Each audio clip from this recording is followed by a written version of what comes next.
Buenos días, muchachos. Buenos días, buenos días. Disculpen estos minutos, me conecto un poco tarde, debido a problemas de tráfico acá por la ciudad de Breña. En realidad es bastante complicado llegar. Voy a compartir la pantalla mostrando el material de esa semana para poder avanzar. Y al final vamos a responder un Kahoot de este tema de los incas. Ya vamos a ir haciendo un pequeño repaso. Buenos días, profesor. Muy buenos días, buenos días. Gracias, muchachos. Oración, estoy por acá. Muy buenos días, buenos días. Gracias. Bien,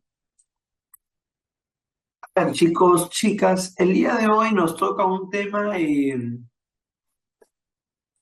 que es sencillo, o sea, en el sentido de que la información que vamos a analizar acá es de manera ligera, superficial, de manera un poco general, porque podríamos desarrollarlo con mayor profundidad, pero la Universidad San Marcos nos pide este tema un poco de manera general todavía, ¿no? No analiza con tanta precisión como hemos analizado la invasión a América.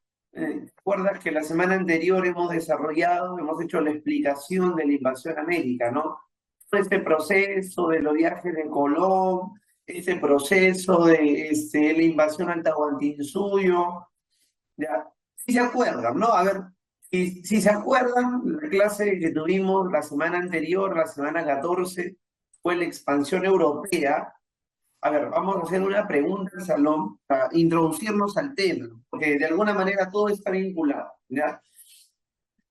¿Por qué motivo, muchachos, por qué razón, por qué circunstancia fueron los europeos los que en el siglo XV iniciaron un proceso de expansión?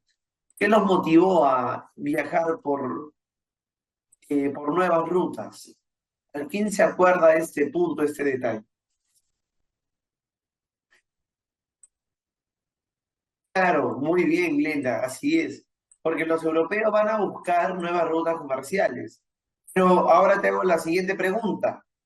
¿Y quién está interesado realmente en encontrar nuevas rutas comerciales? O sea, ¿quiénes son los que realmente están interesados en encontrar estas nuevas rutas comerciales? ¿Son todos los europeos? ¿Un pequeño sector de europeos? ¿Cómo se llama ese pequeño sector de europeos? La monarquía, no, claro, es España y Portugal la monarquía, pero hay un término ahí que no debes olvidar, o sea, ellos son los que impulsan, sí, pero hay alguien que está detrás interesado, que está moviendo todo esto. Claro, muy bien, mira, Vanessa nos dice, necesitan llegar a la India por seda y especia, bacán, pero ¿quiénes? No son todos los euros. Excelente, Glenda, muy bien, dices en el punto. Los que están interesados, muy bien, Vanessa, en desarrollar el comercio, la burguesía. La burguesía está interesada en desarrollar el comercio, está interesada en llegar a la India. Ahora, mira, si eso te has acordado, este punto lo vas a comprender, pero recontra fácil. ¿Por qué? Recuerda clase de literatura, pero esa clase de literatura, creo que ustedes lo han hecho este tema en el Renacimiento, si mal no, Renacimiento no ha sido. Bueno, la obra de Dante Alighieri, la Divina Comedia, ¿sí o no? ¿Se acuerdan de la Divina Comedia, Dante Alighieri? ¿Ya? ¿Qué tema de literatura era ese? Creo que era Renacimiento, creo que ustedes lo han estudiado, ¿no? Ya, Dante Alighieri, con la Divina Comedia, él narra a la perfección cada uno de los círculos del infierno, ¿sí o no? Profesor, ¿qué tiene que ver eso con el tema de hoy, con la invasión a América? Está absoluta y totalmente vinculado. A ver, ¿quién me dice cuál es el problema ahora de la burguesía y que está vinculada de alguna forma con la obra de Dante Alighieri? A ver, ¿qué es lo que narra y detalla a perfección Dante Alighieri en su obra La Divina Comedia? ¿Qué es lo que castigan? La Iglesia Católica en la obra, excelente. Los pecados, bacán, ya la tienes, ¿ah? ¿Te acuerdas qué dice la Iglesia Católica, Dante Alighieri, que es un curita? ¿Te acuerdas qué dice? ¿Sabes cuál es uno de los más grandes pecados para la Iglesia Católica? Uno de los más grandes pecados para la Iglesia Católica, ¿sabes qué es? Se llama la usura. ¿Y qué es la usura? Cuando alguien agarra, yo compro este celular a mi amigo que está en crisis, le compro a 500 soles y se lo vendo a otra persona a 800 soles. Estoy siendo un usurero, estoy sacándole mayor provecho a eso que costó más barato, ahora lo vendo más caro y así yo me beneficio y tengo mayor dinero. Profesor, pero eso es de lo más normal del mundo, al día de hoy todo el mundo lo hace. Claro, es verdad, pero en esa época la Iglesia Católica condena la usura. Y si mal no recuerdo, ya yo no soy experto en literatura, pero en algún momento he leído también la obra de Dante Alighieri, es el cuarto o el quinto círculo del infierno, la usura. O sea, no es cualquier pecado, sino es un pecado fuerte ya, que condena a la Iglesia Católica. Entonces, ¿quién está renegando de eso? Los que reniegan de eso, ¿sabes quiénes son? Evidentemente, no, muchachos, es la burguesía. No le gusta a la burguesía que la iglesia despotrique del comercio, que la iglesia critique a la burguesía, que critique por qué tienen dinero ellos. ¿Sabes qué dice la burguesía?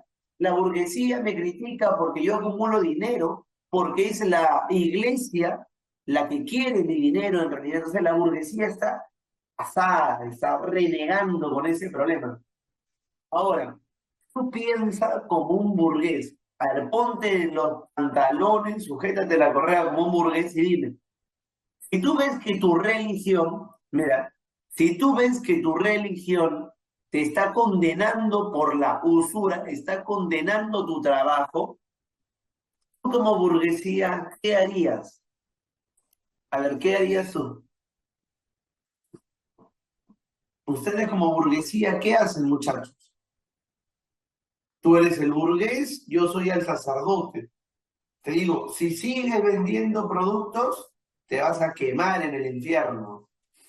Si sigues siendo un usurero prestando dinero, te vas a quemar en el infierno. ¿Ya? Probar que están equivocados, claro que sí, Marco Antonio, pero eso va a demandar mucho tiempo. Pero por ahí va la idea, Marco Antonio. Excelente, Vanessa, Marco Antonio, Piero, perfecto. Los tres dieron así en el clavo. Uno, es que la burguesía va a querer disminuir el poder de la iglesia. Dos, van a querer probar que lo que dice la iglesia está mal. ¿Cómo hacemos todo eso? De dos maneras. Uniéndose a otras religiones y también creando nuevas religiones. Claro, potenciando las corrientes filosóficas. Profesor, entonces, este periodo, que se llama la Reforma Protestante, es un periodo donde van a surgir nuevas iglesias, hasta el día de hoy existen, que van a ser bastante influyentes en el mundo. Pero no surgen esas nuevas iglesias, no hay que creer nosotros, esas nuevas iglesias surgen porque todos creían que debían buscar la fe y la religión verdadera. Para nada. Acá surgen nuevas iglesias por los intereses concretos de la burguesía que están en contra de la iglesia católica. Si eso entiendes como punto central, genial, ya tienes el tema. Recontrajas. ¿A quién vamos a tener? Al más grande de todos, tenemos a Martín Lutero, el más grande protestante. Tenemos a Calvino, a Juan Calvino. Tenemos al rey inglés, que ahorita vamos a ver qué iglesia van a fundar. Está muy bien. Perdón, no sé qué he hecho por acá. Uy, ¿qué ocurrió?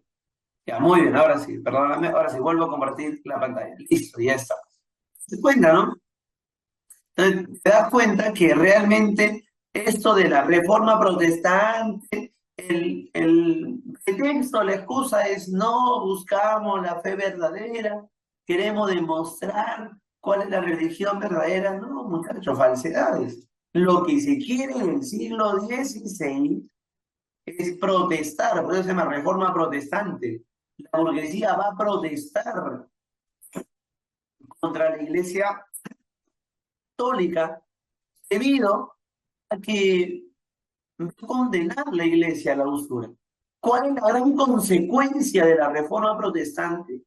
Es que el cristianismo, que era un bloque que parecía sólido y compacto, ahora va a empezar a dividirse en muchas religiones. En la religión luterana, la religión de Calvino, calvinista, la religión anglicana. Y de ahí estas religiones también se volverán a partir. Y esas se volverán a partir. Y así van a llegar a Estados Unidos. Y en Estados Unidos van a surgir las iglesias evangélicas, testigos de Jehová, etcétera. O sea, este tema es el inicio de una corriente bastante fuerte. La ruptura de las religiones, de las iglesias, cuando hay intereses contrapuestos. No sé si ustedes, de repente sus padres, no lo sé, asisten muy seguidamente a la Iglesia Católica. Hasta el día de hoy los católicos, a los testigos de Jehová, a los calvinistas, a los luteranos, a los evangélicos, ¿cómo le llaman? Los protestantes. Hasta el día de hoy, mira, más de 400 años después, y bueno, se le llama hasta el día de hoy los protestantes, ¿no? Este personaje que está viendo acá, ese que está viendo acá en la imagen, en la PPT, grabando un documento, se llama Martín Lutero y él es alemán, él nació en el Cir, en el Sacro Imperio Romano Germano, ¿ya? Ahora, profesor, pero usted me está hablando de la burguesía, o sea, usted está diciendo que este proceso va a ocurrir en el siglo XV, XVI. Antes de ello no ocurría nada, claro.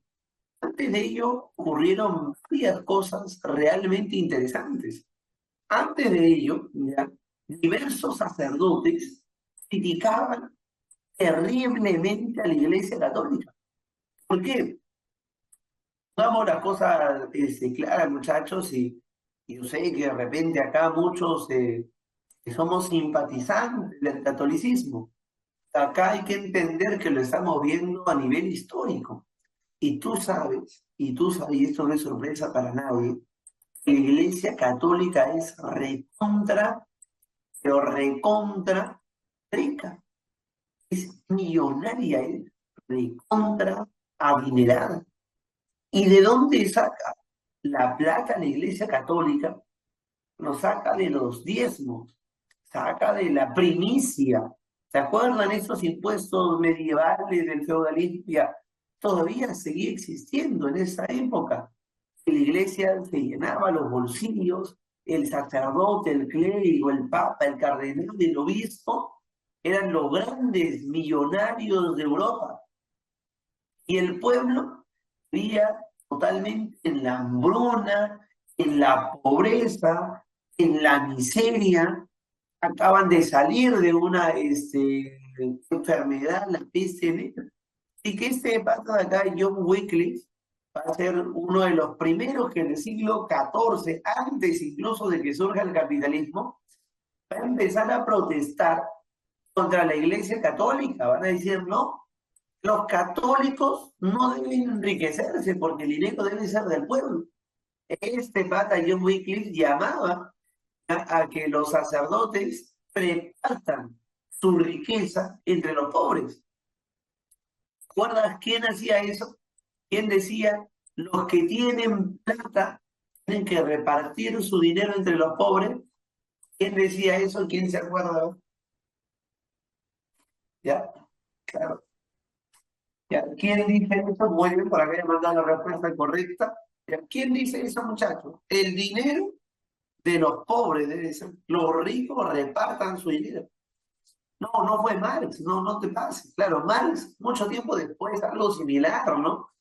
Pero el que dijo una de las primeras veces, una de las primeras voces que protestaban que los millonarios ricos deben repartir su dinero es Jesús. Jesucristo. No sé si ustedes han desarrollado conmigo este tema del Imperio Romano. No sé si llevaron conmigo el Imperio Romano.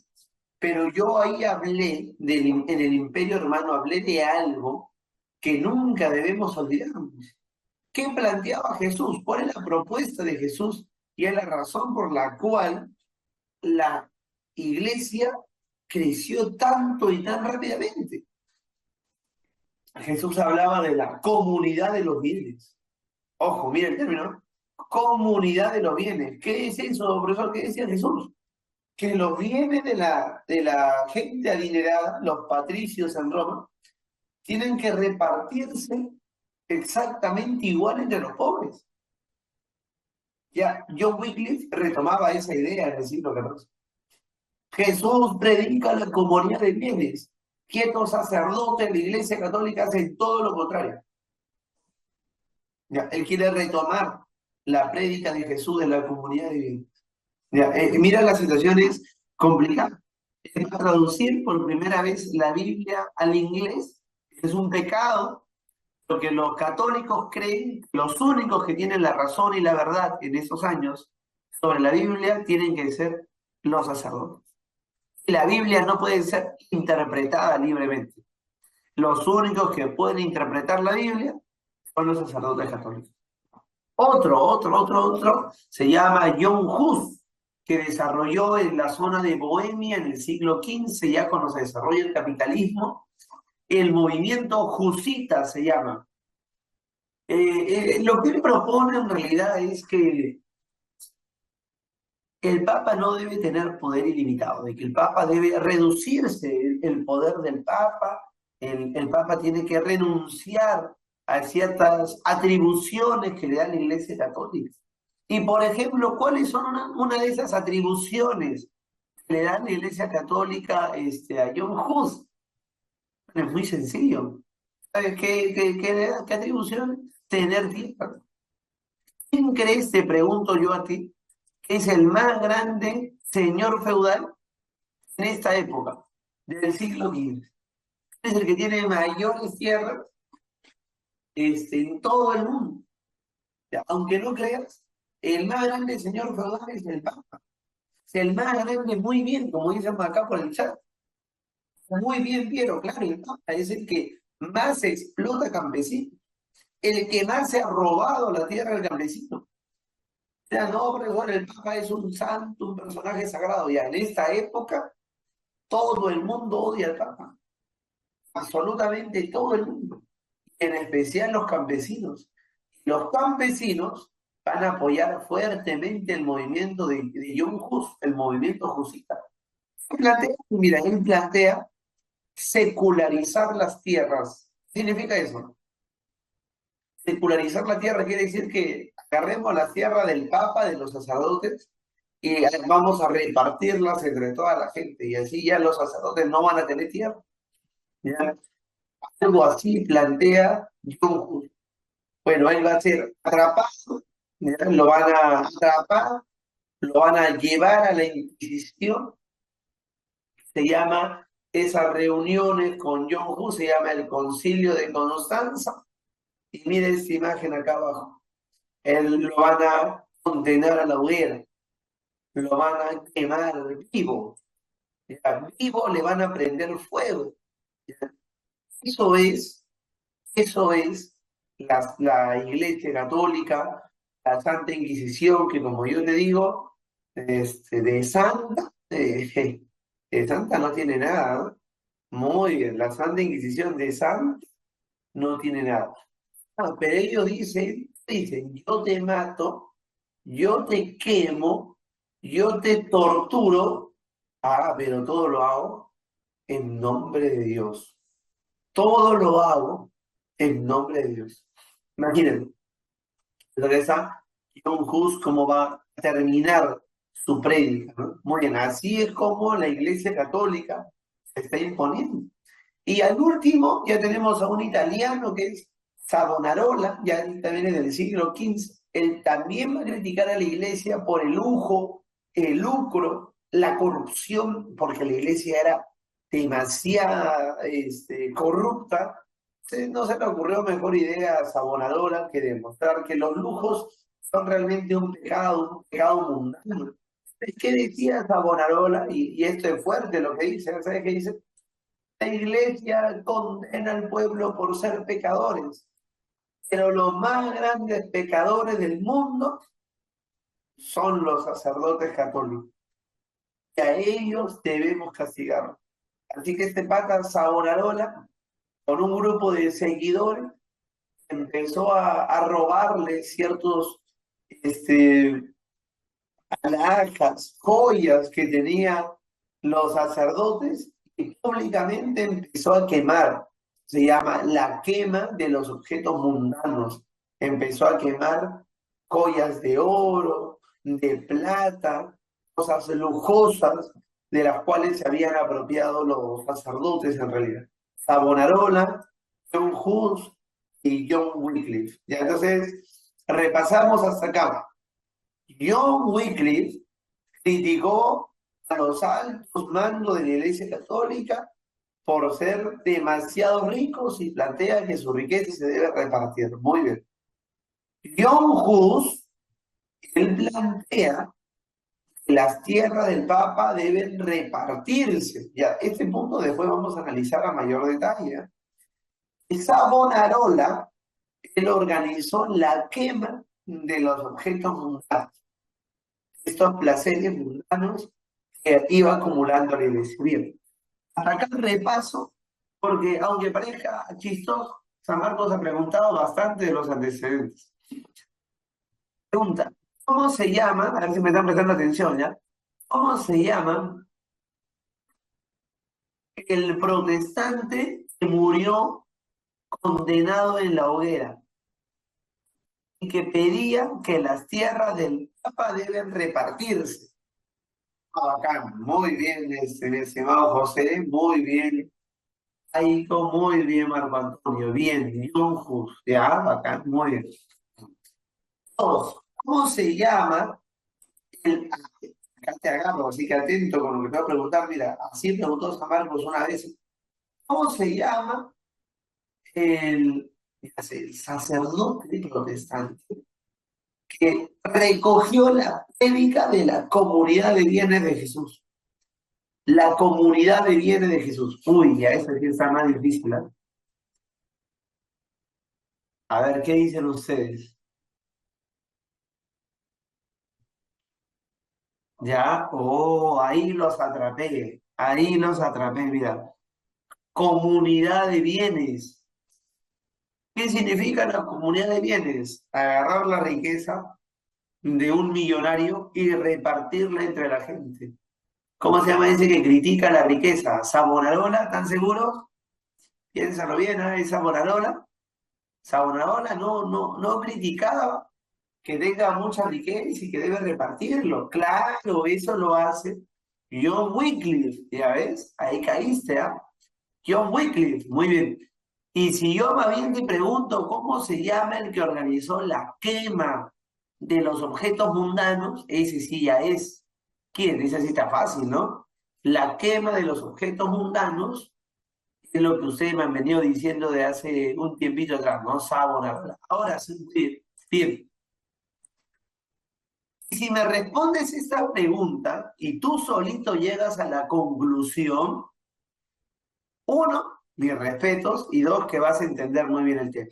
Pregunta, ¿qué clase social está apoyando a John Hus? ¿Qué clase social? Pero detente y piénsalo bien, mira, John Hus pide que las tierras se repartan, que las tierras del Papa se repartan. Son dos clases sociales lo que apoyan a John Hus. La burguesía no puede ser. ¿Por qué? Porque a la burguesía no le interesa la tierra. Es el pueblo campesino, ya tienes un punto. ¿Y quién es la segunda clase social que apoya a Hus? ¿Quién quiere tierras? Ya, la clase baja y clase media puede ser, pero Recuerda, excelente Micaela, perfecto Stalin, lo máximo, muchachos, lo máximo. Así es. ¿Quién realmente, Glenda? Genial, llegaste a la conclusión. ¿Quién realmente quiere las tierras del Papa? Es el señor feudal. Así es. Ellos quieren quitarle las tierras al Papa. Claro que sí, Marco Antonio. El feudal a esta época aún existe. Y el feudal va a existir hasta el siglo XVIII en Francia. Y en el Perú el feudal va a existir hasta el siglo XX. O sea, esto aún convive capitalismo con feudalismo. Entonces, tú solito ya has llegado a la conclusión. La reforma protestante es un proceso que lo impulsa por un lado la burguesía, pero que lo impulsa por otro lado los señores feudales. Y por otro lado reciben el apoyo del campesino. ¿Ya? A ver, ¿por qué la burguesía impulsa la reforma protestante? Porque está en contra de que le critiquen la usura. ¿Por qué el feudal apoya la reforma protestante? Porque quiere quitarle las tierras al Papa. ¿Y por qué el campesino apoya la reforma protestante? Porque el Papa es el más grande señor feudal. ¿Te das cuenta? Muchachos, por eso yo le dije, la primera clase que tuvieron conmigo, para entender la historia, la única forma, nos guste o no nos guste, pero la única forma de entender la historia es a través y a partir de la lucha de clases. No hay otra. La historia, si ha cambiado, es por la lucha de clases. Quiere decir eso que hay un conflicto entre diversas clases sociales porque tienen diversos intereses. Y esa lucha de clases impulsa cambios. En este caso, ¿cuál es el cambio? Acabar o disminuir el poder de la Iglesia Católica. Felicitaciones, muchachos. Están avanzando muy bien y sobre todo están comprendiendo de manera adecuada y correcta la historia. Eso te va a ayudar siempre a analizar. Ya, muy bien. Entonces, mira, yo ya ni siquiera para explicar este punto, porque tú ya lo entendiste. Un sector de la causa, un sector de la nobleza feudal buscó recuperar su autonomía. ¿Sí? En contra de la Iglesia Católica, también en contra del emperador, el emperador del Sacro Imperio Romano Germánico. De este señor que estamos viendo acá, que tiene la mandíbula deformada, la barbilla deformada, ¿ya? Este señor ya hemos hablado en la clase pasada. Carlos V es en el Sacro Imperio Romano Germánico, pero es Carlos I en España. Ya, él es Carlos I en España, o sea, él es el rey de España que autorizó a Pizarro a invadir el Tahuantinsuyo. Te estás dando cuenta que todo el asunto está estrechamente vinculado. Los feudales van a luchar en contra del emperador porque van a querer recuperar su autonomía.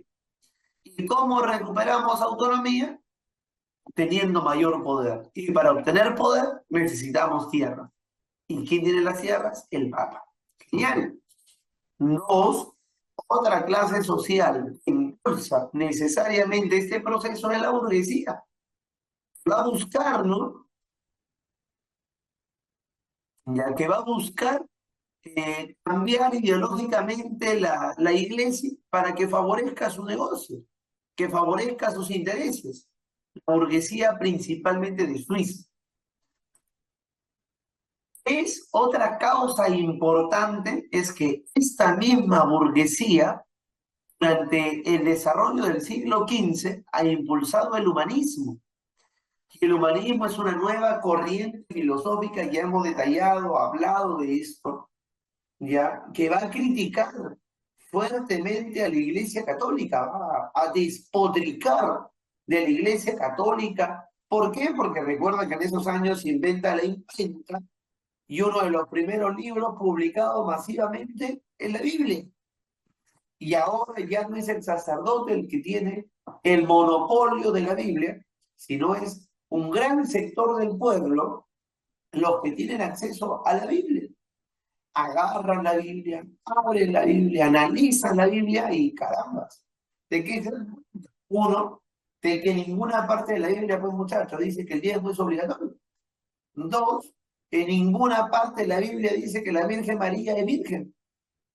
Tres, en ninguna parte de la Biblia decía que son 7 sacramentos, solo menciona 2 sacramentos.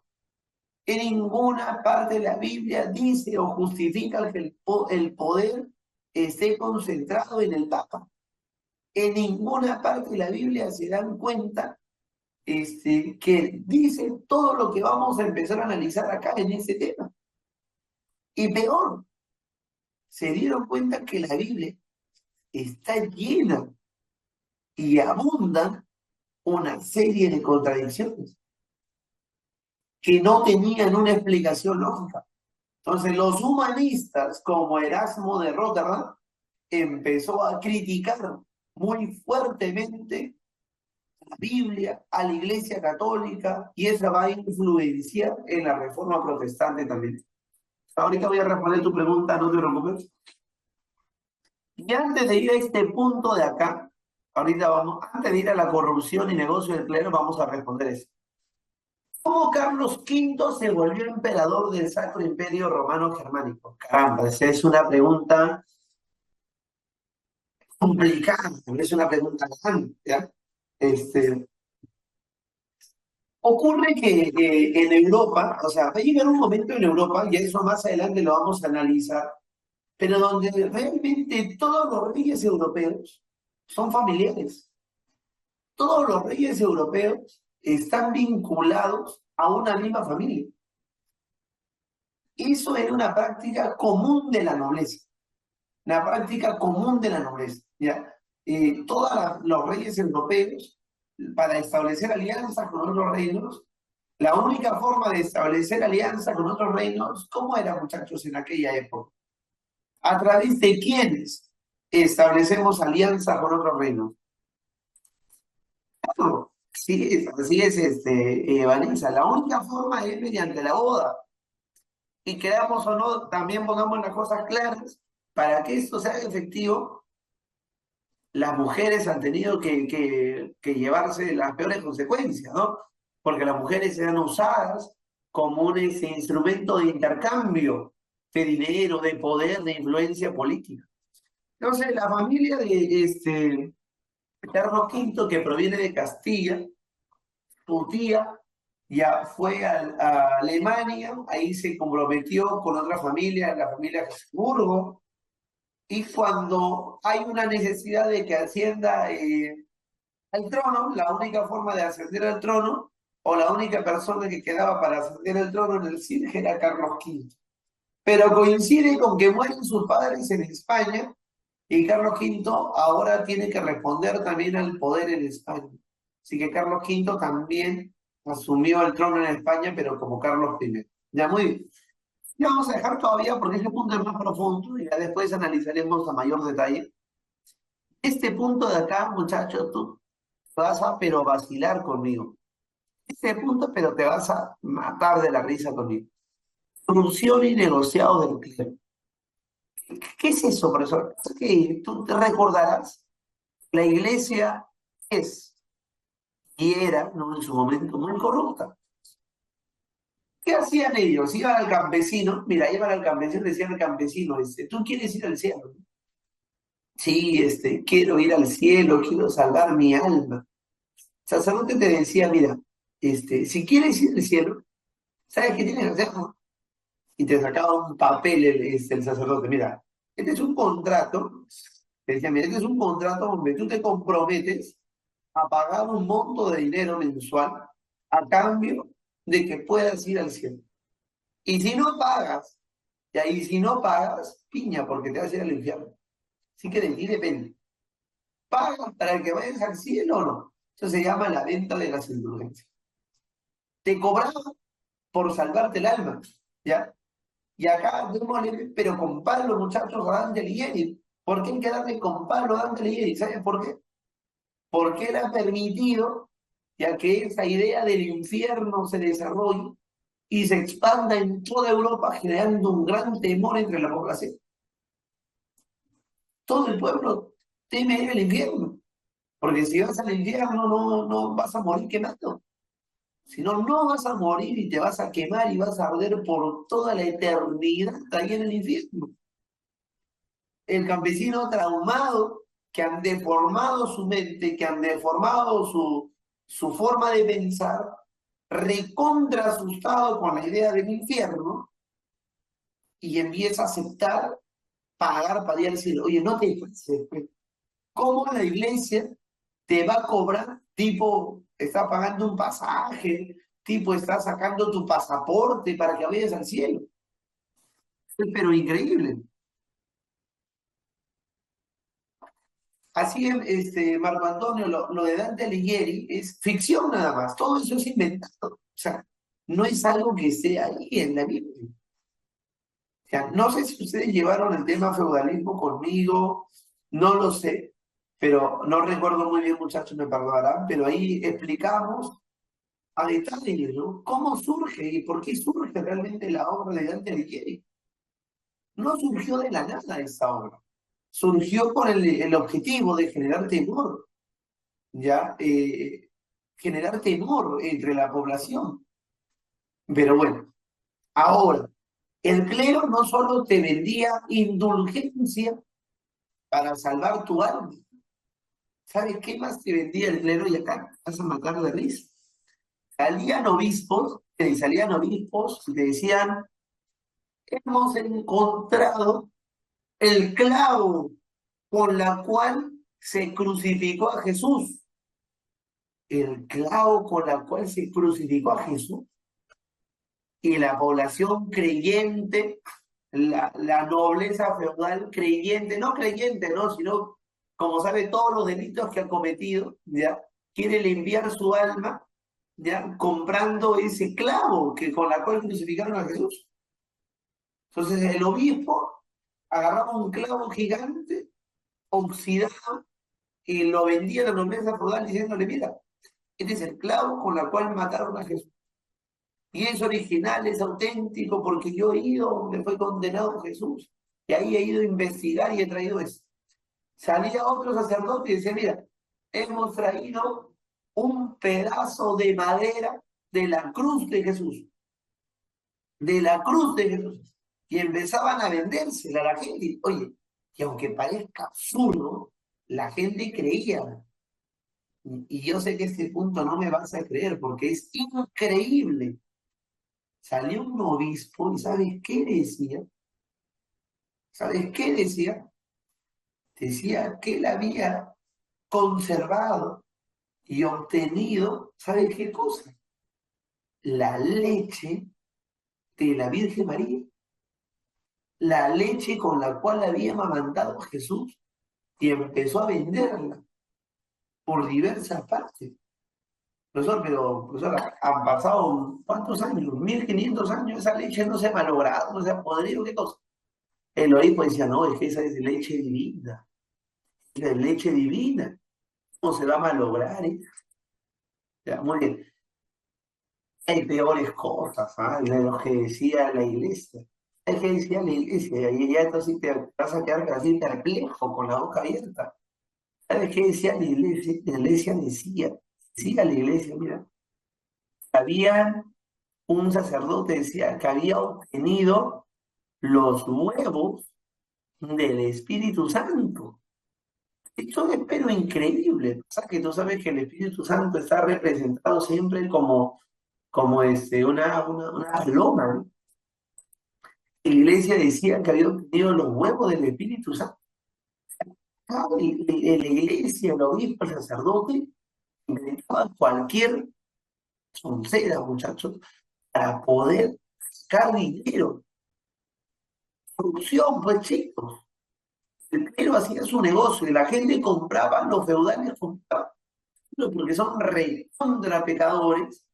Ellos creían que comprando objetos divinos están purificando y salvando a su alma. Pero impresionante. Ya, muy bien, listo. Por acá me dicen que explique el primer punto nuevamente. Sí. Mira, de repente lo pasé un poco rápido. Ocurre que cuando surge el capitalismo, cuando surge la burguesía está en guerra con el señor feudal, ¿te acuerdas, no? La burguesía está en guerra con el señor feudal, estos están en guerra. Ya, muy bien. Ahora, con estos entran en guerra, la burguesía, ¿qué es lo que hace para quitarle poder al feudal?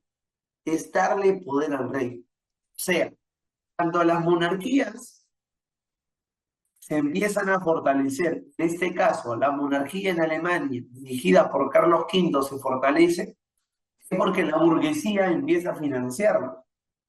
Pero si la monarquía se fortalece, le quita poder al feudal. Entonces, en Alemania, el señor feudal, antes que era todopoderoso, ahora no tiene poder. Ahora tiene menos poder todavía. Entonces, el feudal aprovecha la reforma protestante para criticar a la iglesia, obtener las tierras de la iglesia y así también tener mayor poder económico en Alemania, ¿no? O sea, lo que quiere acá la nobleza feudal es fortalecerse nuevamente, quitándole las tierras a la iglesia. Muy bien, muchachos. Entonces, ahí tenemos un punto importante. Ah, ya. ¿Qué es la nobleza? Realmente no he explicado muy bien estos términos. Nobleza se dice a las clases dominantes. Tenemos a la nobleza feudal. Ellos se hacen llamar los nobles, los que tienen el alma pura, se dicen ellos. Por eso ellos se dicen nobleza. O sea, nobleza es la clase alta, feudal. Corrupción es un delito que consiste en robar dinero de manera ilegal, de manera ilícita, ¿no? De repente, por ejemplo, tú no apruebas un examen de admisión y hay muchachos que van a San Marcos y compran vacantes, compran vacantes. Entonces, por más que den mal el examen, igual ingresan. Eso es corrupción. La iglesia también está estafando. Ya, muy bien. Ahora, ¿qué es burguesía?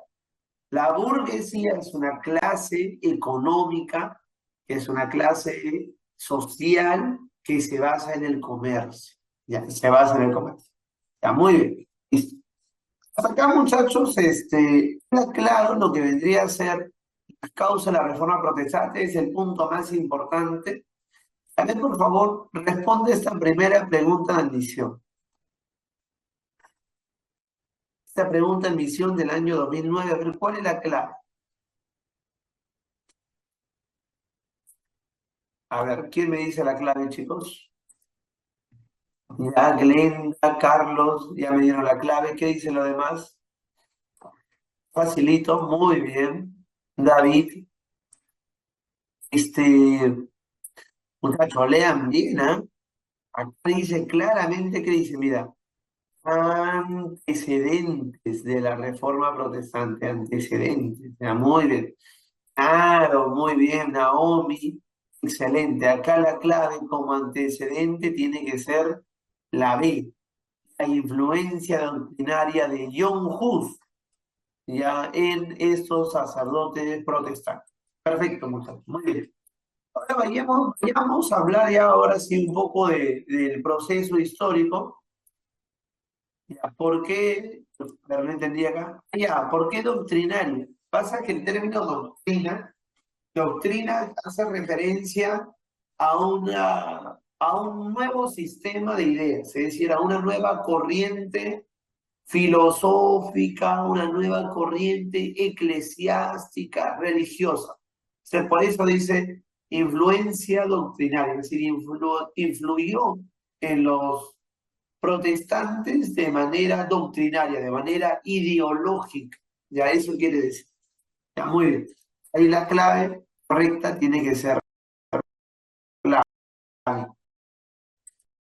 Ya, muy bien, nos habla de antecedentes. Ahora, ¿dónde inicia este proceso? Bueno, el proceso va a iniciar en Alemania, dentro del Sacro Imperio Romano Germánico, donde va a gobernar ahí el emperador Carlos V, Y ahí en Alemania también es donde inicia la venta de indulgencias, ¿no? Ahí como estamos viendo acá. Los campesinos iban, ¿ya? Tenían que firmar documentos donde la iglesia te obligaba a pagar para que tu alma sea salvada. ¿Y a quién estableció eso en Alemania? Johann Tetzel, Tetzel, perdón, él era conocido de Martín Lutero, en realidad eran cercanos, se conocían, se habían formado como sacerdotes en realidad. Pero bueno, Martín Lutero inicia su reforma protestante publicando sus 95 tesis, que es la imagen que hemos visto incluso al inicio de la clase. Lo que estamos viendo acá, vemos al sacerdote, al clérigo Lutero, que está clavando 95 tesis. ¿Qué quiere decir una tesis? Son 95 críticas, ideas en contra de la Iglesia Católica. Está pegándolo, está clavándolo en la catedral de Wittenberg, ya donde va a criticar duramente la venta de indulgencias, que fue aprobada por el Papa León X. Ya, ahora, ¿quién apoya a Lutero en Alemania? Bueno, los que apoyan a Lutero en Alemania en realidad son los feudales.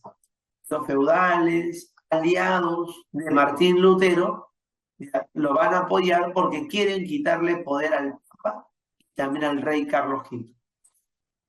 ¿Qué plantea Lutero? Acá sí ya la situación se pone un poco más curiosa, porque lo que propone Martín Lutero en primer lugar es que la iglesia se divida, que la iglesia se separe, que hay necesidad de formar una nueva iglesia, una iglesia propia para Alemania, hasta el día de hoy existe, y en Alemania principalmente la gente es luterana, es decir, sigue lo planteado por Martín Lutero, no son católicos, más bien son luteranos, la gran mayoría de alemanes, así como en Grecia, como en Rusia, ahí tampoco son la gran mayoría católicos, ahí la gran mayoría son ortodoxos.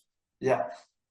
Ahora, Martín Lutero también se opone porque él cuando lee la Biblia, él se da cuenta que realmente, muchachos, esos 7 sacramentos que obliga la Iglesia a cumplir, católica, hasta el día de hoy, son 7 sacramentos, son los que te obliga la Iglesia Católica. En ninguna parte del mundo dice, ¿no?, que debe ser así o que debe ser obligatorio. Pero ustedes me imaginarán, me imagino yo que son católicos, creyentes católicos, asistirán de repente a la iglesia. ¿Cuáles son los sacramentos? Profesor, ¿Cuáles yo son no los asisto a la signos? iglesia. Yo no asisto a la iglesia, tampoco soy católico, ni siquiera me he bautizado. Su carambas, ¿tanto así? Ya, muy bien. Rigel, ¿no? Profesor, ¿Me comentaste, no? es que, profesor, ¿sabe por qué no me quiero bautizar? Bueno, aunque mis papás quieran, sino que en alguna parte, bueno, yo he leído la Biblia alguna vez, o sea, como que no hay sentido, como que algunas partes se contradicen. Ah, Por mira. ejemplo, profesor, donde Caín y Abel están ahí y Caín le dice a Dios, si tú me dejas abajo, los que están allá abajo me van a matar. Se supone que Ya, no debería de haber nadie. claro. Ya entendí tu punto. Claro, sí, es verdad, ¿no? Ahí hay una contradicción en la Biblia. Es verdad, ¿no? Lo que nos comenta nuestro amigo Rigel, ¿no? ¿Verdad? Confírmame, Rigel, ese es su... Sí, profesor, ese es mi nombre. Muy bien, Rigel, excelente. Lo que nos dice Rigel, bueno, es bastante interesante en realidad. Mira, ahí en el chat he pasado los sacramentos. ¿Cuáles son los sacramentos? Es el bautismo, tú tienes que bautizarte. Por ejemplo, nuestro amigo Rigel nos comentaba que él no está bautizado. Yo tampoco, por ejemplo, ¿no? Curiosamente, yo tampoco estoy bautizado, ¿no?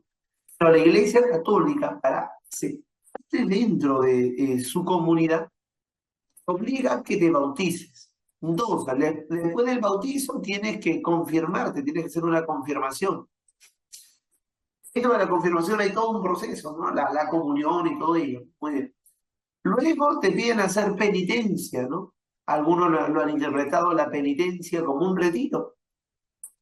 Otros, luego, perdón, de ello tienes que hacer la Eucaristía, ¿ya? Recibir la Eucaristía.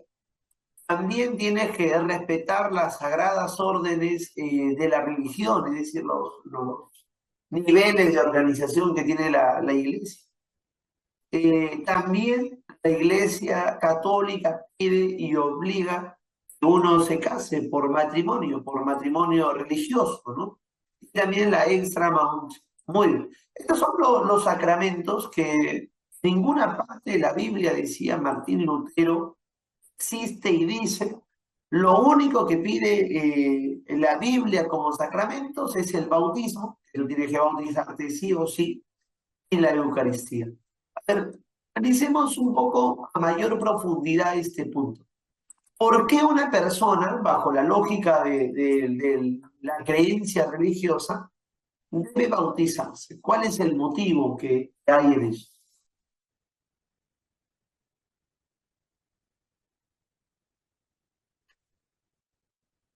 Ya.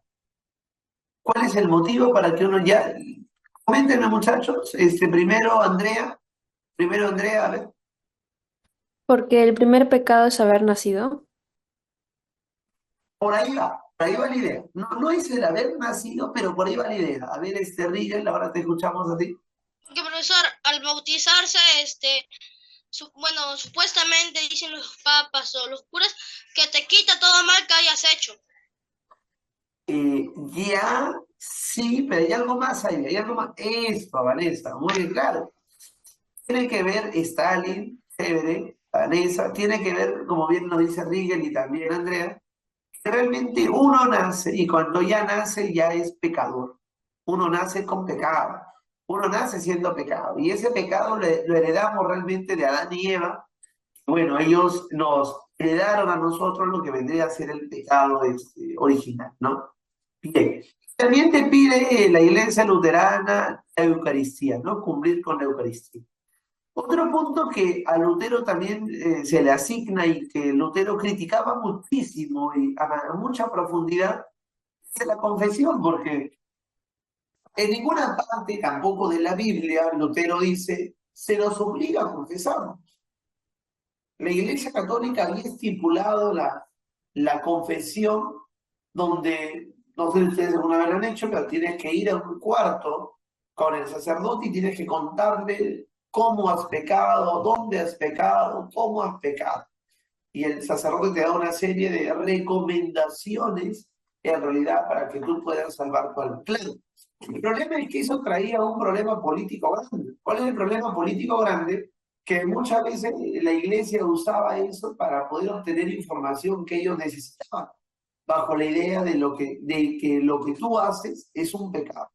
Sí que Lutero dice que confesarse no debe ser una obligación en ninguna iglesia, porque al único que hay que rendirle fe y culto es a Dios y a ningún ser humano en realidad. La confesión católica en la iglesia luterana, por ejemplo, está prohibida. Lutero dice, la única forma de salvar el alma es mediante la fe y nada más. La fe es algo personal. Tanto es así que Lutero traduce la Biblia del latín, traduce al alemán, y Lutero pide más bien que cada persona tenga su propia Biblia, que ellos puedan interpretar la Biblia como mejor lo entiendan ellos. Que realmente la interpretación de la Biblia no es única, sino debe ser libre, ¿no? Este es un punto interesante que plantea Martín Lutero. Ahora, Lutero también leyendo la Biblia se dio cuenta de algo, ¿eh? En ninguna parte de la Biblia mencionaba, en aquellos años, que la Virgen María es virgen. O sea, Lutero decía, realmente la Virgen María no es virgen, decía Martín Lutero. Ella no es santa, ella no es pura. Eso es lo que criticaba Martín Lutero.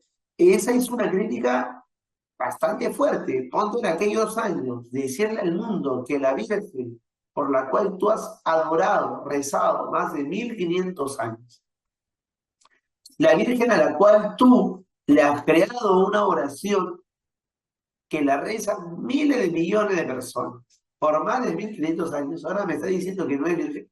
¿Ya?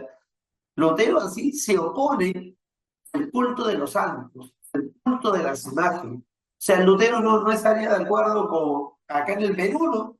Creo que si Lutero estaría acá en el Perú se le jalaría los pelos. En el Perú tenemos el Señor de Uruguay, el Señor de Ayabaca, la Virgen de Lourdes, Virgen del Carmen, Virgen del Chapi, Virgen de la Candelaria. Tenemos una gran cantidad de santos, algo que Martín Lutero estaría total y absolutamente en contra. Está en contra también Lutero de usar imágenes en el culto. No sé, tú te acordarás de esto que yo te mostré a ti en el humanismo, como la imagen de Jesús en realidad no era la imagen de Jesús, ¿no? ¿De quién era la imagen de Jesús? A ver si se acuerdan. No era la imagen de Jesús en realidad. Profesor, Sí. era la imagen, creo que no me acuerdo, pero o sea, más o menos me acuerdo. Era la imagen de un chico que decía, ¿quieres saber cómo es Jesús? Es igual que mi hijo. Ya, algo así, por ahí va Riegel, claro. Glenda, estás pero cerquísima. No es Maquiavelo, pero es en quien se inspiró Maquiavelo. Claro, uno de los Borgia, bien José, bien Micaela, así es. Excelente Stalin, esa, sí es. Sí es. Y cree que la gente, los sacerdotes en ese momento sí lo saben. Ellos saben que esa imagen de Jesús no es de Jesús, pero ellos la difunden porque era una forma de establecer poder en aquellos años. Pues acá Lutero también se opone a usar imágenes en el culto, porque él decía, realmente ese no es Jesús, y realmente tiene razón Lutero en ese punto. Y por último, Lutero, muy convencido, él chapa la Biblia, agarra la Biblia y empieza a leer la Biblia, y en ninguna parte de la Biblia encuentra que dice que el sacerdote no puede tener esposa. En ninguna parte de la Biblia, en ninguna parte de la Biblia dice que el sacerdote no puede tener hijos. Lutero está sorprendido con eso, porque en ninguna parte de la Biblia dice que una monja ya no puede tener esposo ni puede tener hijos. Lutero ha encontrado eso y le ha dicho a todo el mundo, o sea, los católicos a nosotros nos engañan porque a mí me prohíbe tener esposa e hijos, pero ellos sí lo tienen en Roma. Si no, este Papa Borgia, ¿cómo tuvo sus 4 hijos? César, Lucrecia y Juan Borgia. Eso tuvo sus hijos cuando él era sacerdote ya. Solo que él iba y se arrodillaba y pedía perdón y se liberaba del pecado y la culpa. Martín Lutero decía, no, esto debe estar prohibido. No se debe prohibir al sacerdote que tenga esposa e hijos. Eso se llama el celibato. Él se opuso al celibato eclesiástico. Así Martín Lutero se va a casar con una monjita tiempo después y va a tener varios hijos con una monjita. La iglesia luterana, ellos sí permiten tener hijos, ¿no? Y esposos, no. Si tú me estás entendiendo, ¿a qué iglesia se parece bastante en realidad el luteranismo? Una iglesia acá en el Perú. No el culto a los santos, no el uso de imágenes, el pastor, el sacerdote puede tener hijos. ¿A qué iglesia se parece? Iglesias Muchísimo. evangélicas, profesor. Así es, Gladys. Se parece demasiado a las iglesias evangélicas. ¿Por qué motivo? Porque de alguna forma las iglesias evangélicas van a estar vinculadas al planteamiento de Martín Lutero. Esta situación es bastante interesante también. Ya, muy bien, listo. Acá están entonces los planteamientos de Lutero, ya, que son planteamientos realmente fuertes. Lo que está haciendo Lutero para su época es increíble, bastante valiente en realidad Lutero para plantear lo que está planteando. Sabe que se está jugando la vida. No está jugando por jugar, está jugando con fuego. Si quiere Carlos V puede mandar a matarlo. Si quiere, la iglesia puede condenarlo en la Santa Inquisición. O sea, Lutero está jugando con fuego. ¿Ya? Bueno, Carlos V lo manda a llamar, eso se llama la dieta de Worms, es una dieta, una dieta es una reunión, es una asamblea, en este caso de la corte real de Carlos y los sacerdotes junto a Lutero, y piden que Lutero se retracte y pida perdón, ¿no? Pida perdón, que Lutero se disculpe ante la Iglesia Católica y ante el emperador. Lo que hace Lutero es todo lo contrario. Hombre obediente, él se reafirma y es excomulgado. Significa que sea excomulgado, que lo van a expulsar de la iglesia y ya no pertenece a la comunión de cristianos. Es por eso que cuando uno se bautiza, luego tiene que hacer su primera comunión, ¿no? Porque te integras a la comunión de cristianos. Pero así como te integras, te pueden votar. Eso se llama la excomunión, ¿ya?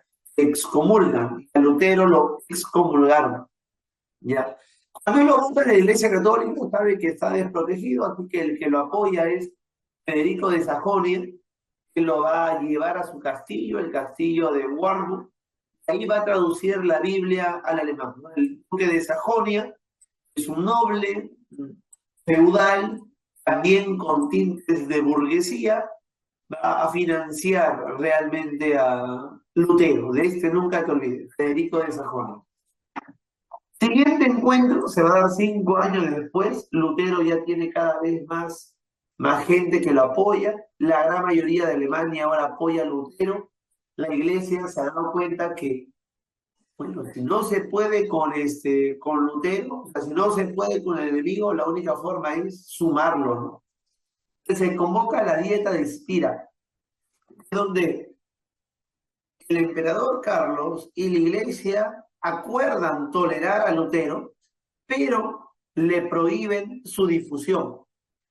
Le prohíben que el luteranismo se difunda en Alemania, ¿no? Bueno, como se diría, ¿no? Y así que chiste, ¿no? O sea, ahora permites que yo sea una religión, pero y a la vez me impides que yo siga difundiendo mis ideas por Alemania. Así que ellos promueven una protesta, una huelga, de ahí es que se le llama a ellos los protestantes, ¿no? Después de la dieta de Mientras está ocurriendo todo esto, hay otro sacerdote alemán, ahí en ese mismo proceso, que va a empezar a organizar a los campesinos alemanes. ¿Sabes qué le dice? Le dice, la verdad, campesinos, que ni Lutero les representa a ustedes, y tampoco la Iglesia Católica. La única forma de recuperar las tierras que el Papa nos ha robado es que mira lo que dice Thomas Muntzer, que nosotros tomemos las armas y empecemos una guerra. Los campesinos alemanes van a tomar las tierras de la iglesia bajo el liderazgo de Thomas Muntzer. Ellos toman las armas. Lutero, en vez de apoyar al campesino, porque lógicamente tenía que apoyar, lo que hace es formar ejércitos para que luchen contra los campesinos. Eso se llama la Liga Esmaltana. Van a luchar contra los campesinos alemanes. Y el Papa y Carlos V también van a formar su liga, esa se llama la Liga de Nuremberg, que es la Liga de los Católicos, ¿ya? Y se van a enfrentar contra los campesinos. Nuevamente, la lucha de clases está aquí presente. Si Lutero se opone al campesino, porque el campesino no solamente lucha contra la iglesia, ni lucha contra los nobles feudales que apoyan en realidad a Martín Lutero.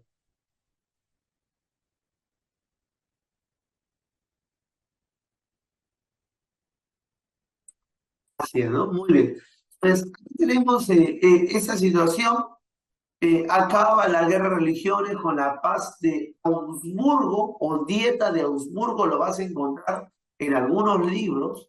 Y ahí Carlos V reconoce que realmente ya la religión ya ha sido dividida, está partida y que no se puede hacer nada contra Martín Lutero. Él reconoce la ruptura de la unidad religiosa en aquellos años. Bueno, Martín Lutero se convierte en la máxima autoridad de su iglesia.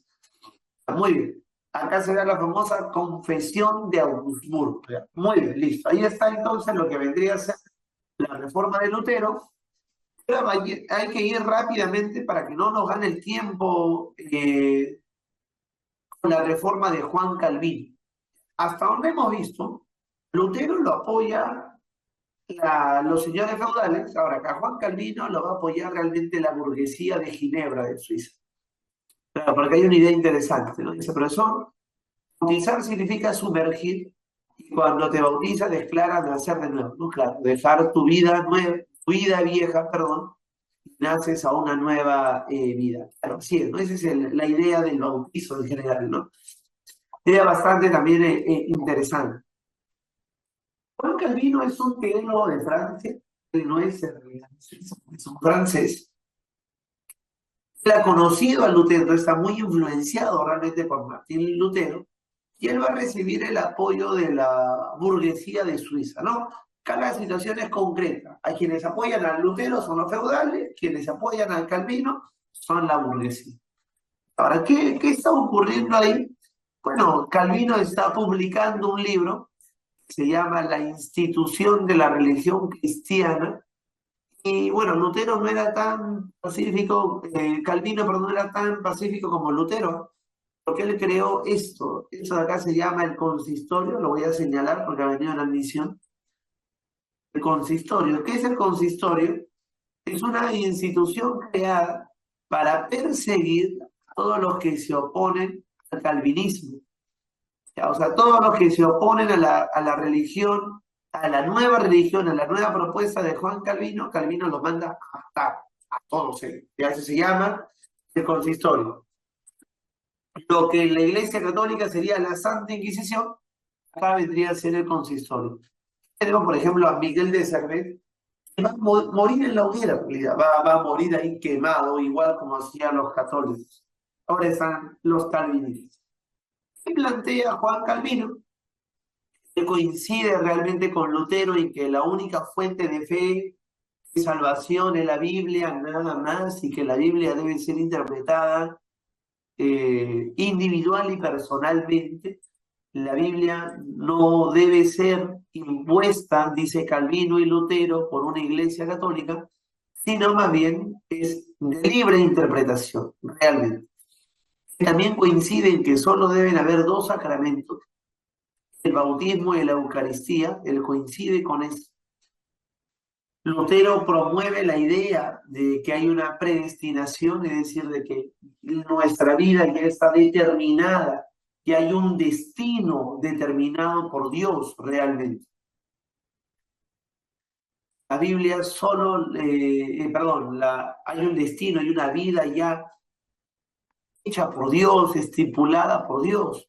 Así Dios ya sabe, decía Calvino, quiénes van a ser los ricos en el mundo y quiénes han nacido para trabajar en realidad.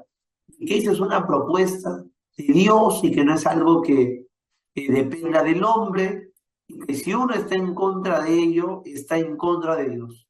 ¿Ya? Dios ya sabe quiénes van a ser salvados, quiénes van a ser condenados. ¿Ya? De la misma forma, Calvino dice que la usura no es un pecado, dice ahora. La usura no es un pecado por ningún lado. La usura debe ser permitida y más bien él promueve el comercio, la actividad mercantil. Recuerda que la burguesía es la que apoya realmente a Calvino, ¿no? Entonces, por eso es que él promueve la actividad mercantil. Muy bien. Esta es la reforma de Juan Calvino. Este tema no es muy complicado, chicos, es un tema realmente sencillo. ¿Ya? Por acá me dicen, y la Biblia solo la vendía la iglesia. Bueno, en ese momento es Calvino, Lutero los que reparten la Biblia en su pueblo, y bueno, ahora la Biblia también es masificada porque hay la imprenta. Entonces, hay varios lugares, centros, kioscos, librería para esta época, donde la Biblia se va a poder adquirir, comprar libremente, ¿no? Ya no es como antes, que solamente la iglesia la tenía en sus bibliotecas. Ahora ya no, se puede acceder públicamente a una Biblia. Muy bien. Y tenemos por último ya la reforma anglicana. Esta es la última reforma que vamos a estudiar ahora. Hay más, que hay otras reformas, pero la que nos importa San Marcos y la que ha preguntado San Marcos solo son tres. La reforma anglicana y la reforma en Inglaterra, ¿ya? La reforma realmente no tiene mayores complicaciones, entonces vamos a ponerlo así. Enrique VIII se sumó al coche ya de las reformas protestantes. ¿Por qué? Porque quiere independizarse de la Iglesia Católica. El problema es, ya que para formar una nueva iglesia debes tener un motivo. Y Enrique VIII no es ni teólogo ni sacerdote, no es absolutamente nada. Él no es nada, no tiene ningún planteamiento nuevo ni distinto a otros. Así que, ¿cuál va a ser el motivo que va a usar Enrique VIII? Bueno, él está casada realmente con Catalina de Aragón, que es la tía de Carlos V, y él quiere divorciarse. Y tú sabes que si te casas por la Iglesia Católica, no te puedes divorciar, no hay divorcio. En realidad, esa figura del divorcio no existe ya en la Iglesia Católica. Hay una forma, ¿no?, de dejar de estar vinculada en la Iglesia Católica de la pareja sin caso si hay problemas. Por ejemplo, al día de hoy uno se casa por la Iglesia Católica, no se puede divorciar, hay una suspensión, se llama, y la única manera que eso se dé es que tú le envíes una carta al Papa y el mismo Papa tiene que autorizar esa suspensión. Ahora, en esta época, Enrique VIII, casado con Catalina Aragón, quiere divorciarse y el Papa Clemente no le permite. Sencillamente se opone, no está de acuerdo a que se divorcien porque un matrimonio no es para toda la vida. En general, muy bien, así que eso va a usar Enrique VIII como pretexto realmente para iniciar a formar una nueva iglesia que se llama la Iglesia Anglicana. O sea, esto sí ya es un poco criticable, ¿no? Usar un divorcio como pretexto para formar otra iglesia, bueno, es de que solamente era un pretexto, una excusa y nada. Él formó su iglesia, una iglesia nacional, que se va a llamar la Iglesia Anglicana, y va a consolidar su poder en aquellos años, ¿no? Bien, ahora, ¿cómo se instauró esta iglesia? Mediante el acta de supremacía, el primer acta, donde el rey, es decir, Enrique VIII, es declarado la máxima autoridad eclesiástica de la nueva iglesia. Y su hija Isabel I va a redactar la segunda acta de supremacía, donde la iglesia anglicana va a quedar totalmente organizada, estructurada. Esta reina Isabel va a ser la que va a fortalecer la nación Inglaterra. No sé si tú te has percatado, pero las grandes reinas en la historia de la humanidad tienen como nombre Isabel, ¿no? Isabel de Castilla, Isabel de Portugal, o Isabel I de acá de Inglaterra. Muy bien. Hasta acá, lo que vendría a ser un poco la reforma protestante, como digo, ya no es un tema usual frecuente en la Universidad San Marcos, igual es bueno explicarlo a detalle. Clave de la pregunta 2. Ya. Muy bien. Clave de la pregunta 2. Creo que todos. Claro, creo que está demasiado fácil, ¿no? Perdóname, pero la pregunta es demasiado fácil. No creo que sale al ojo cuál es la clave, ni siquiera para leer, ¿no? Ya, perdóname, pero ha sido una pequeña ofensa para ti, creo. Muy bien. Uno de los principios de la doctrina luterana es, así es, la libre interpretación de la Biblia. Clave, la B. Mire, y esta es pregunta de San Marcos, muchachos. A que veas cómo San Marcos pregunta. San Marcos realmente pregunta sencillo. San Marcos en realidad no hace preguntas difíciles, ¿no? San Marcos no se quiere complicar la vida. A menos que vayas para el bloque D y E. Si en el que vas al bloque D y E, ahí sí ya la situación es difícil, ¿no? Hay varias preguntas complicaditas. Claro, ¿no? Pero para el bloque a veces, créeme, va a estar fácil. Por eso ya no te confíes, ¿no? A veces el problema de los muchachos del ABC es que le dan mucha importancia a las matemáticas, y claro, eso es lo que principalmente debe darle importancia. Pero muchos se olvidan de estudiar humanidades, historia, literatura, filosofía. Entonces, todos van exactamente igual al examen de admisión. Solo matemática, matemática, nada más matemática, con eso ingreso sobrado. Ya, bacán.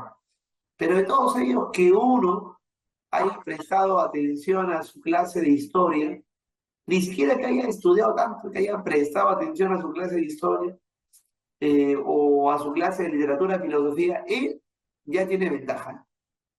Ya tiene ventaja sobre los otros estudiantes. Entonces, tienes que hacer eso. Estudiar a full matemáticas, ciencias, pero prestarle atención bien, una buena prestada atención a historia, con eso vas a ver, que vas a poder ingresar rápidamente.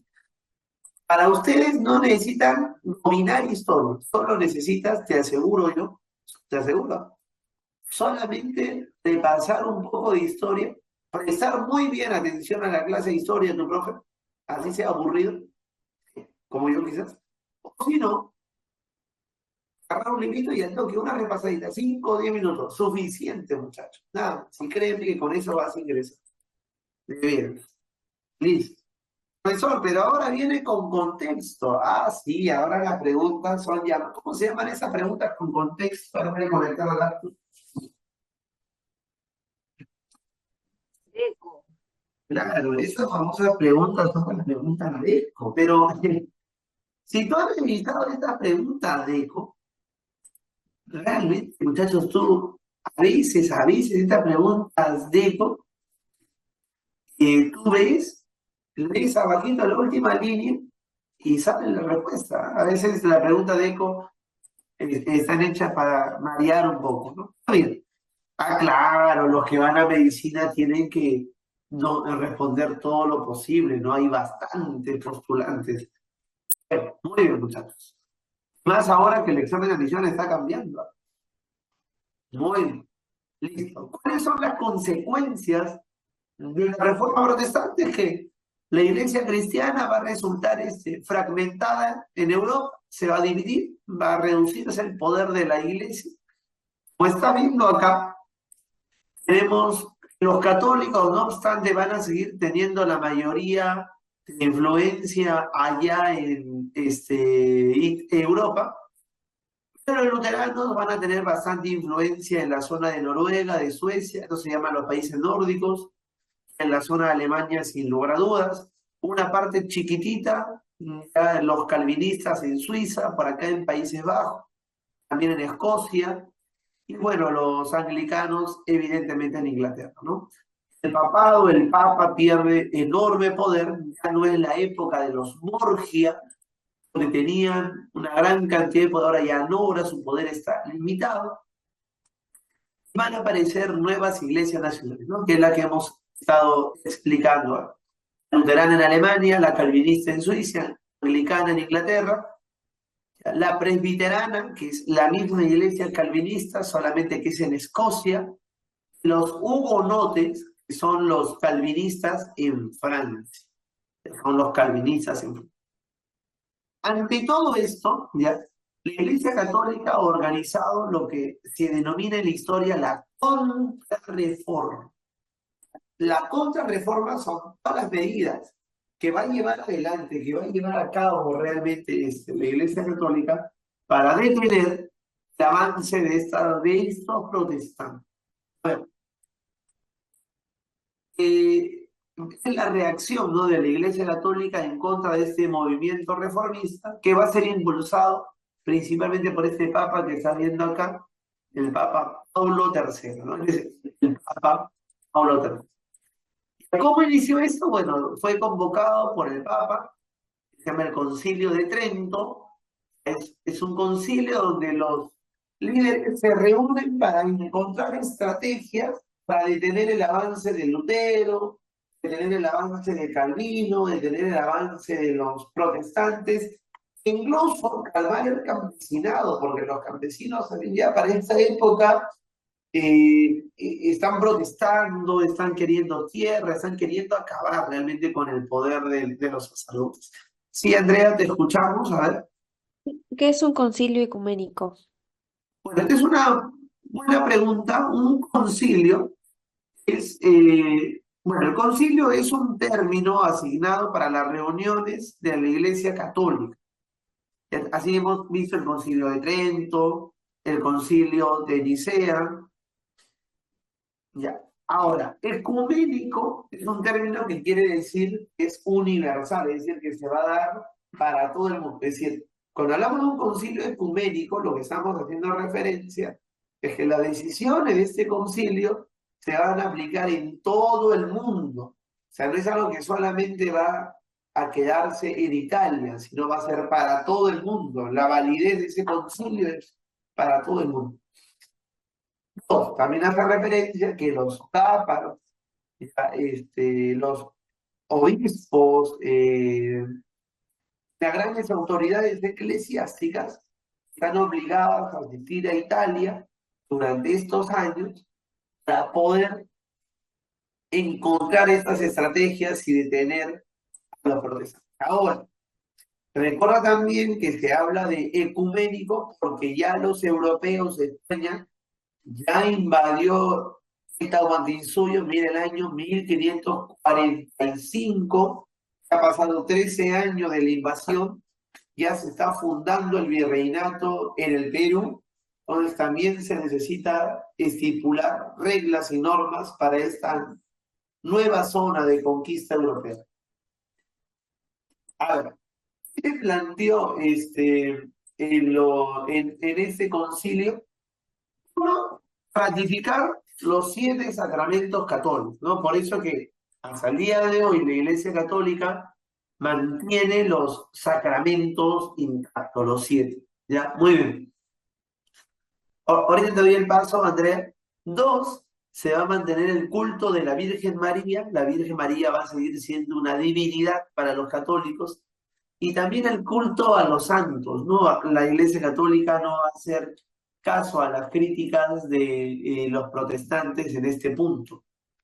3, la Iglesia Católica va a reafirmar el celibato, es decir, que el sacerdote no puede tener relaciones sexuales, que el sacerdote no puede tener esposa, no puede tener hijos. Y este punto de acá es muy importante, el índex, ¿ya? ¿Qué es el índex?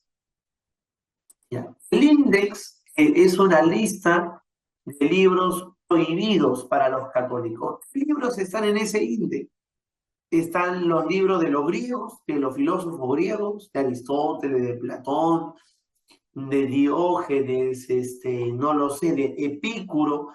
El pensamiento de todos ellos va a estar prohibido y lo que va a hacer la iglesia es asaltar las bibliotecas, los hogares, las casas y empezar a quemar esos libros. Incluso algunos libros protestantes se van a ser prohibidos. Hasta el día de hoy existe un índex en realidad. Se condena también, la iglesia también condena la lectura de la Biblia con un criterio personal. Es decir, los que interpretan la Biblia son la iglesia. No es que tú agarras tu Biblia, abres tu Biblia y te pones a leer la Biblia e interpretas lo que tú quieras. Dice, no, los únicos que pueden interpretar la Biblia es realmente la Iglesia Católica. Este punto es importante. Ahora por fin se va a crear una institución realmente fuerte y alarmante que se llama la Santa Inquisición, que tiene como objetivo perseguir herejes en España y en las colonias de España, es decir, América. Solo que acá en América no le llamamos Tribunal de la Santa Inquisición, sino Tribunal del Santo Oficio. Así, Andrea, te escuchamos. ¿Qué es ratificar? Bueno. Estas preguntas son preguntas sencillas, no muy complicadas. Ratificar quiere decir volver a darle validez a algo, ¿no? Los protestantes le han quitado la validez a los sacramentos católicos. Y ahora lo que se está haciendo es volver a afirmar, ya, ratificar, volver a afirmar que los sacramentos son válidos. Muy bien. Listo. Ahora, Acá me hacen una pregunta interesante. Marco Antonio dice, profesor, ¿y cuál es el fin, el propósito que tiene la Iglesia Católica con el celibato? ¿Qué ocurre? La Iglesia Católica, dentro de sus fundamentaciones del celibato, es la siguiente. Una persona que representa a Dios y que representa los pilares ya de la Iglesia Católica, no puede, afirman los católicos, los teólogos, dejarse llevar por los placeres mundanos, por los placeres del hombre, incluso dicen por los placeres de la carne. Eso es de personas impuras, pecadoras. Eso es de personas impuras, pecadoras. Un sacerdote tiene que ser una persona pura y él no puede dejarse llevar por el pecado de la carne, ¿no? Es lo que ellos afirman, la lujuria como un pecado. ¿Ya? Y por último, ya para finalizar, muchachos, se va a crear la Compañía de Jesús, de la formación de los jesuitas, a cargo de San Ignacio de Loyola, o Ignacio de Loyola, después va a ser canonizado como santo, San Ignacio de Loyola. Los jesuitas van a empezar a expandir, a difundir el catolicismo a los pueblos que recién han conquistado.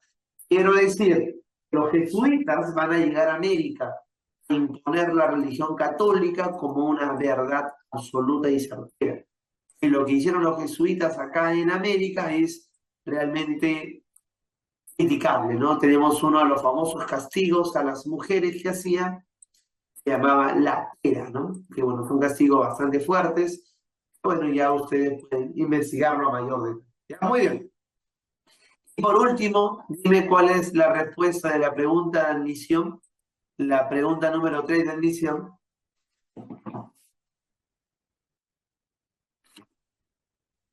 Ya, también está, pero al ojo, sumamente sencilla. Ya, muy bien. Dicen los demás muchachos, A, B, C, D o E. Ya. El Concilio de Trento de la Contrarreforma está vinculada, claro, con la creación, muy bien, Naomi, Vanessa, Marco Antonio, lo máximo, está vinculada sin lugar a dudas con la creación de una lista, de una relación de libros prohibidos. Último para finalizar ya. ¿Cómo se llama esa relación de libros prohibidos? ¿En un nombre particular?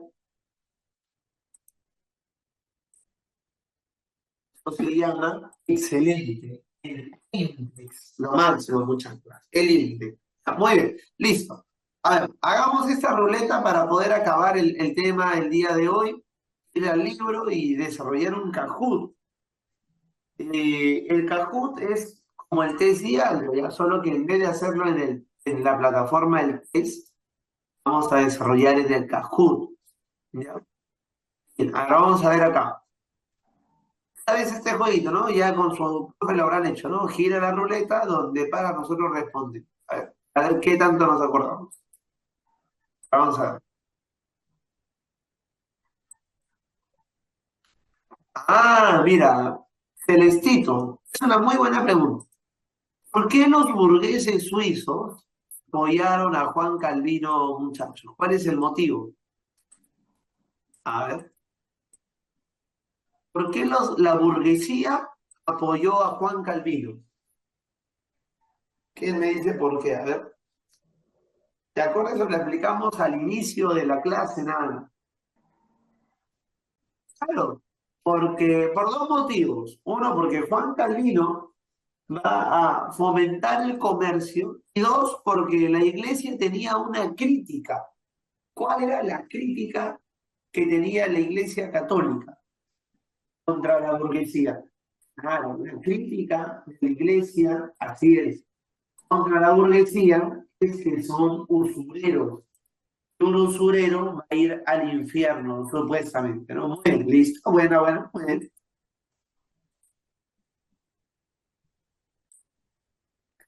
A ver, otra pregunta interesante. ¿Por qué los feudales apoyaron a Lutero? A ver, ¿quién me dice? ¿Quién me dice, muchachos? Excelente, Josué, lo máximo, al toque nada más, qué veloz, o sea, Glenda, muy bien, claro. Por las tierras, para recuperar poder, Piero, Josué, muy bien.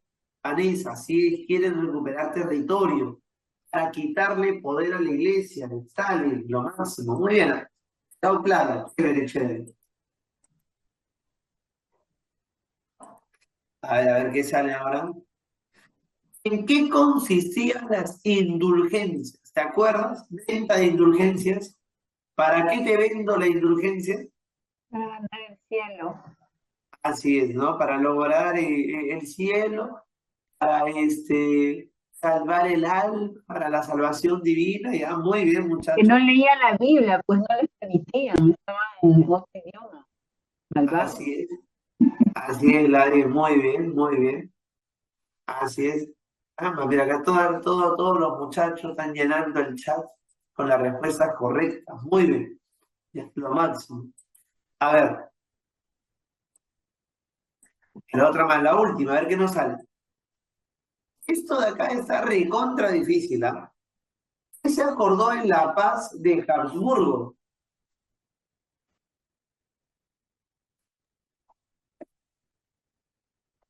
¿Qué se acordó en la paz de Habsburgo? Y ahora te respondo, Marco Antonio. Ahora te respondo. ¿Qué se acordó en la paz de Habsburgo? Bueno, Marco Antonio tiene razón. Sí, La ruptura de la unidad religiosa. excelente. Por lo tanto, se reconoce a la iglesia luterana como una nueva iglesia. Está dividido, muy bien. Ya, y por último, excelente, Micaela, lo máximo. Bacán, dices en el trabajo. Lo último, ya para finalizar, es el índice. Ya creo que con eso ya finalizamos. La lista de los libros prohibidos que debían ser Sí, quemados. debían ser quemados. Es increíble esto. Ahora, así es, Piero, muy bien. Antonio me dice, esta subasta de artículos religiosos como el clavo de Jesús, la leche de la Virgen María, los huevos del Espíritu Santo, un trozo de madera de la cruz de Jesús, el santo grial que todo el mundo está buscando en aquellos años, no tiene un nombre específicamente a esa actividad, no se le ha dado, algunos historiadores han querido proponer, pero no es algo que ha quedado estipulado con un nombre.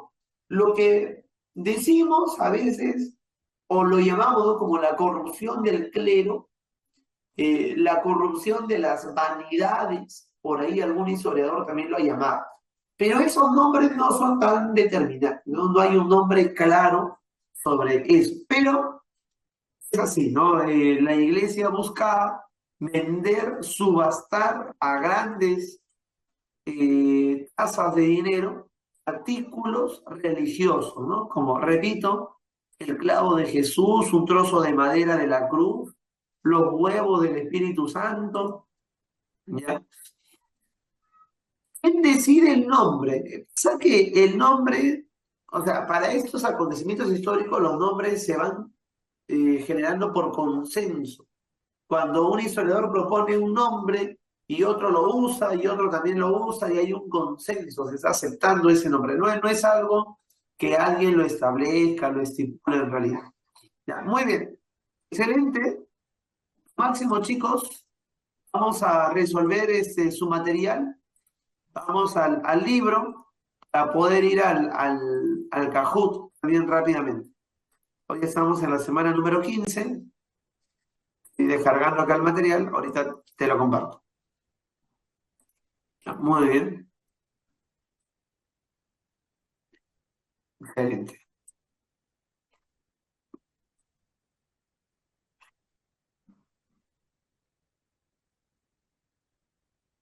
¿Listo? Ahora sí. Primera pregunta, vamos a ver por acá. Primera pregunta. Entre los antecedentes medievales de la Reforma Protestante, se puede señalar a una serie de personajes que cuestionaron el manejo de la Iglesia y quisieron reformar la fe católica. Uno de los importantes antecedentes al respecto fue, a ver, ¿cuál es la clave, muchachos? ¿Qué marcan ustedes? La inferencia doctrinaria de John Coase. Excelente, muy bien, Vanessa, por acá me dice el AVE. Los demás en el chat también me dicen el AVE. Así es. Acá la clave de la 1 tiene que ser la B. No puede ser la A porque Savonarola no predica en Constantinopla, sino en Italia. John Wycliffe no predica en España, sino en Inglaterra. Y entonces acá la clave tiene que ser sí o sí, ya la sé. Claro, John Wycliffe no puede ser porque no predica en España, sino en Inglaterra. Mira, esta pregunta número 1, no sé si te has dado cuenta, pero es la misma pregunta del examen de admisión. Resolvimos la primera pregunta del examen de admisión, ¿sí o no? Esta pregunta que estás viendo acá en el PPT, una pregunta de admisión. Conclusión, San Marcos hace cada cierto tiempo las mismas preguntas de admisión que antes ya hizo. Solo que ahora, como son deco, le ponen más texto, pero al final es exactamente lo mismo. Ya, muy bien. Sabe. 2. Los ricos burgueses europeos participaron en las campañas de la Reforma Protestante en Suiza, ya que tenían intención de alterar la costumbre cristiana y direccionar una nueva moral económica. Señale qué consiguió con este apoyo Juan Calvino. Y a ver, ¿qué consiguió Calvino? 2, la C, me dicen por acá la C, ya Vanessa me dice la C.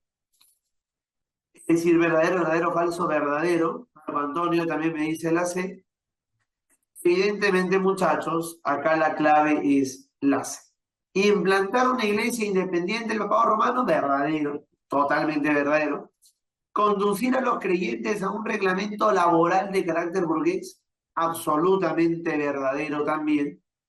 Financiar las campañas de invasión a América, bueno, eso no tiene nada que ver en realidad con Calvino. Promover el trabajo y ahorro como virtud de Cristo. Dime, Andrea, te escuchamos. Profe, ¿puedes subir el material de resolución de la práctica dirigida? Ya, no está en su plataforma. No. Ok, no te preocupes. Entonces lo subimos, ni bien acabamos la clase, yo lo subo. 6. Pregunta del año 2015, ya el experimento de las preguntas de ECO. Según la doctrina difundida por Juan Calvino, los individuos que poseían una fe intensa eran austeros y tenían éxito en los negocios. Estaban, claro, ¿no? Muy bien ellos, los que tienen éxito en los negocios, están destinados a la salvación divina. Es la de muy bien. Excelente. Esta está recontra fácil, ¿eh? ¿Cuál es la clave, muchachos, de la 4? Esta está, pero al ojo, al ojo, al ojo, al ojo. Ya. La E, ¿están seguros la E? No, En Inglaterra, dice. Inglaterra, los anglosajones. Ya, ahora sí, claro. Son los quintos donde gobiernan en Alemania. Claro, en Inglaterra, ahora sí la clave es correcto, es la A. Así es, la A de Iglesia Anglicana. Muy bien. 5. La Reforma Protestante fue un movimiento crítico que contribuyó a grandes cambios sociales en Europa Occidental durante la Edad Moderna. Al respecto, identifiquen los enunciados correctos. La Reforma Protestante tuvo el respaldo de la monarquía de Alemania, es decir, el rey Carlos apoyó esto. Lutero criticó la corrupción de la Iglesia Católica, claro. El calvinismo contribuyó al desarrollo capitalista suizo, claro. El movimiento protestante alcanzó gran acogida en la península ibérica, en España, recontrafalso. En España son católicos, ¿no? Son los reyes católicos. Excelente, 5 a la C. 6. El concilio de Trento se reunieron los altos mandos de la Iglesia Católica con el fin de contrarrestar la difusión del protestantismo y coordinar las acciones para recuperar el poder perdido. Una de las decisiones que adoptó este concilio fue, excelente, reafirmar el valor de todos los sacramentos. Muy bien, muchachos, ¿sabes? Están pero imparables. 7, ya, de frente, nos dice qué es el índice, nada más, ¿qué es el índice?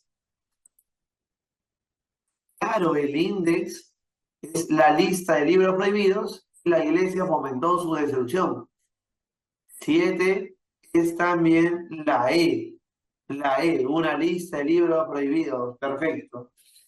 Ya, muy bien. ¿Por qué no puede ser la D? Me dicen, porque ahí dice, ¿sabes qué cosa?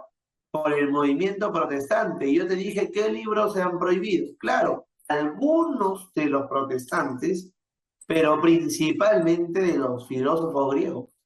Muy bien. 8, la última. Ya, 8, la última. 8 es la B, convertirse en soldados del Papa. Dicen ustedes, la Compañía de Jesús tenía como objetivo difundir la La A. excelente, la iglesia en nuevos lugares. ¿Ya? A B, así es, muy bien por el chat, muchachos, lo máximo. ¿Ya? Muy bien, excelente acá por el chat, está respondiendo, pero bien. La A, ¿por qué no puede ser la A? Mira, porque acá dice difundir o predicar la reforma protestante. No, los jesuitas van a difundir más bien, La doctrina católica. así es, el credo católico. Nos piden la respuesta de las 5, a ver qué marcamos en las 5. Hemos marcado, ya, 5 es la C. Falso, verdadero, verdadero, falso. Ya, muy bien, listo. Te subo tu material, me sorprende que no esté el material en la plataforma. Le voy a compartir el Kahoot, ya, para que puedas ingresar rápidamente, ¿ya? Creo que antes ustedes ya han jugado con Kahoot, con su anterior profesor. Vamos a ver un Kahoot acá de los incas, te va a servir como el test diario, ¿ya? Muy bien, vamos a la otra cuenta. Ahora sí, dame un minutito mientras yo comparto esto. Profesor, la práctica dirigida sí es A. La señorita se habrá referido a las respuestas. La resolución. Ok, ya. Eso me está faltando entonces. Ya, genial. Ya, yo lo subo entonces ahorita. Ya, dame un minutito nada más mientras vamos compartiendo acá esto. Yo subo la resolución. Profesor, yo no sé jugar Kahoot, yo no voy a responder por el chat. Ya. ¿Cómo no te escuché, Gladys, muy bien? Perdóname. No sé entrar al Kahoot, se me hace un mundo. A ver, ahorita lo vemos. Por No te por preocupes. el chat nomás voy a responder. Ya, ok, ya, está bien. Ya,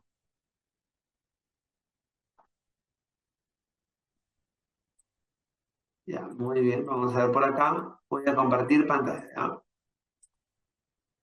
Listo, muchachos, ingresen, por favor.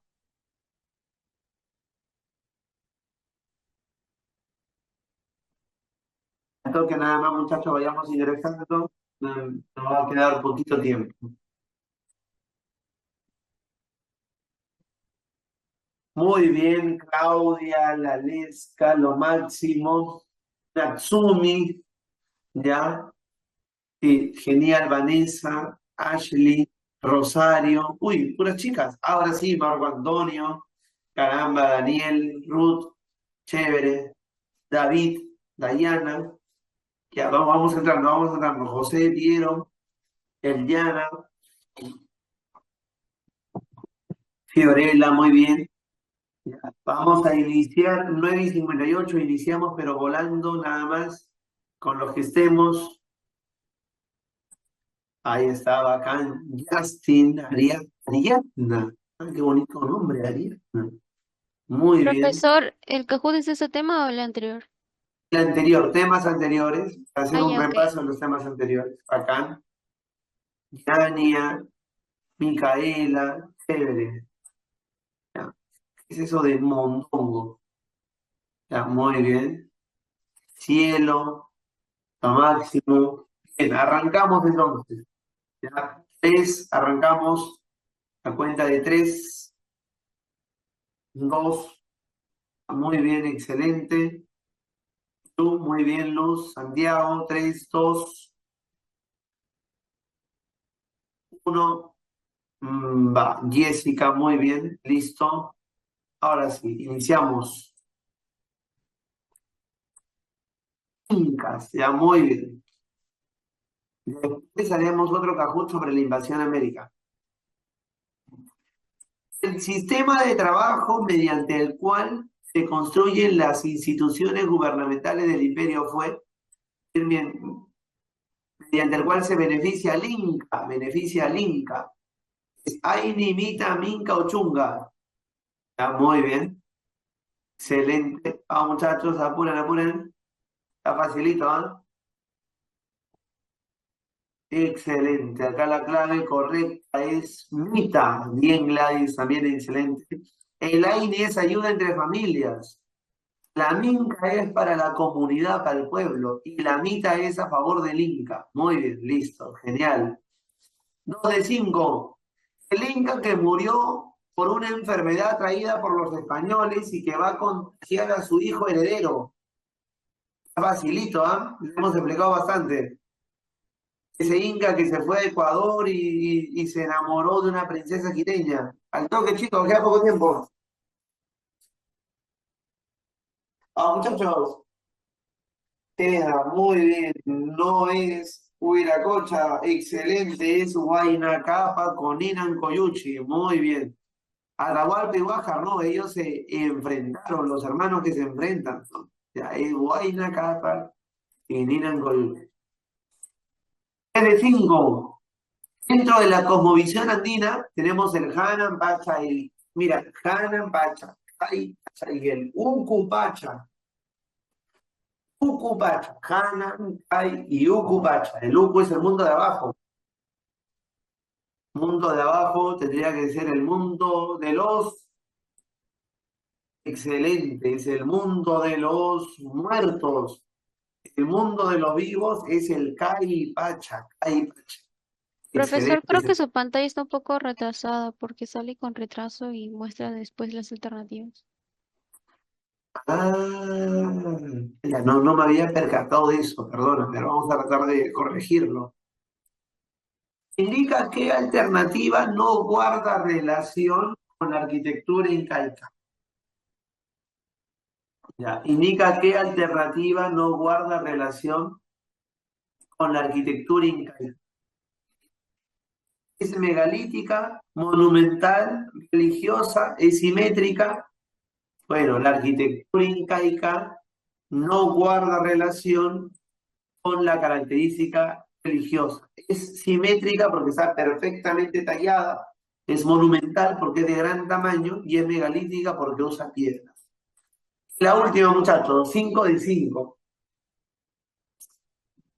Las saquias, mujeres escogidas por el Inca, las que fueron llevadas a la Yahuasi, ¿qué función tenían? Las saquias. Era de ¿qué función cumplen las saquias? Ya, muy bien, eso lo hemos hablado bastante en realidad. Claro, su función no es ser sirviente del Inca, el sirviente del Inca es el Yanacona. Su función realmente es preparar la chicha de jora que se le va a entregar a los campesinos.